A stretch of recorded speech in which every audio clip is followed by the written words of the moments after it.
Maine Mendoza hindi kinaya ang kahihiyan, nag-file na ng annulment kay Arjo Ataide.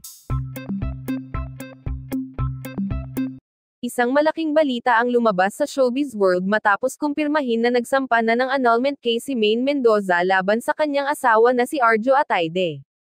Ayon sa mga ulat, hindi na raw kinaya ni Maine ang mga kontrobersyang kinasasangkutan ni Arjo, lalo na ang isyong pagkakadawat nito sa umano'y anomalya sa isang flood control project. Malaking dagok ito para sa kanilang mga tagahanga na sumuporta sa kanilang pagmamahalan mula pa noong sila'y magpakasal. Marami ang nagsasabing labis na naapektuhan ang imahe at personal na buhay ni Maine dahil sa mga batikos at intriga laban kay Arjo, dahilan upang tuluyan na niyang gawin ang desisyong ito. Sa ngayon, nananatiling tikom ang bibig ni Maine tungkol sa mas malalim na dahilan ng kanyang hakbang, ngunit inaasahan na sa mga susunod na linggo ay lalabas pa ang mas malinaw na detalye. Samantala, abala naman ang kampo ni Arjo sa pagdepensa at pagtanggi sa mga akusasyon na nagdulot ng matinding kahihiyan sa kanilang pamilya. Ang isyong ito ay patuloy na sinusubaybayan ng publiko, lalo na't parehong prominenteng personalidad si Maine at Arjo sa larangan ng showbiz at politika. Marami ang nagtatanong kung may pagkakataon pa bang maayos ang kanilang pagsasama o tuluyan nang mauuwi sa hiwalayan ang kanilang kasal. Dagdag pa rito, ilang malalapit na kaibigan ni Maine ang nagsabing matagal na raw pinuproblema ng aktres ang mga negatibong isyu na ikinakabit sa kanyang asawa.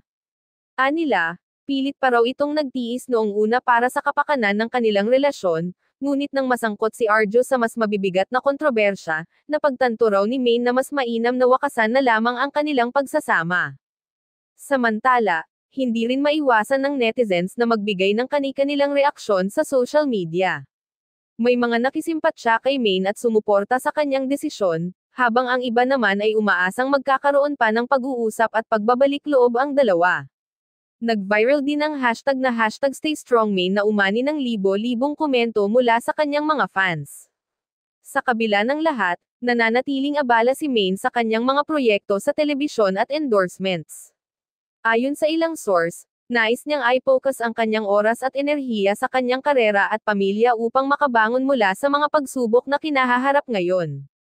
Bukod dito, marami ring eksperto sa showbiz at legal field ang nagsasabing magiging mahaba at masalimuot ang proseso ng annulment na isinampa ni Maine. Dahil parehong kilala at may impluwensya ang mag-asawa, inaasahan na magiging laman ito ng mga pahayagan at social media sa mga darating na buwan. Gayunpaman, nananatiling buo ang suporta ng pamilya ni Maine sa kanyang desisyon. Ayon sa kanila, mas mahalaga ang kaligayahan at kapayapaan ng aktres kaysa sa pagpipilit na panatilihin ang relasyon na puno ng gulo at kontrobersya. Sa ngayon, tila nagsisimula na si Maine na mag-move on at ayusin muli ang kanyang buhay matapos ang mabigat na desisyon. Ilang malalapit na kaibigan niya ang nagkwento na mas pinipili na raw ng aktres na maglaan ng oras sa mga proyekto at pamilya kaysa sa makisali sa mga isyu na nakapaligid sa kanya. Ayon pa sa kanila, unti-unti na ring bumabalik ang sigla ni Maine at mas nakikita raw nila ang determinasyon nitong unahin ang sarili at ang kanyang kinabukasan kaysa manatili sa isang relasyon na hindi na nagbibigay sa kanya ng kapanatagan.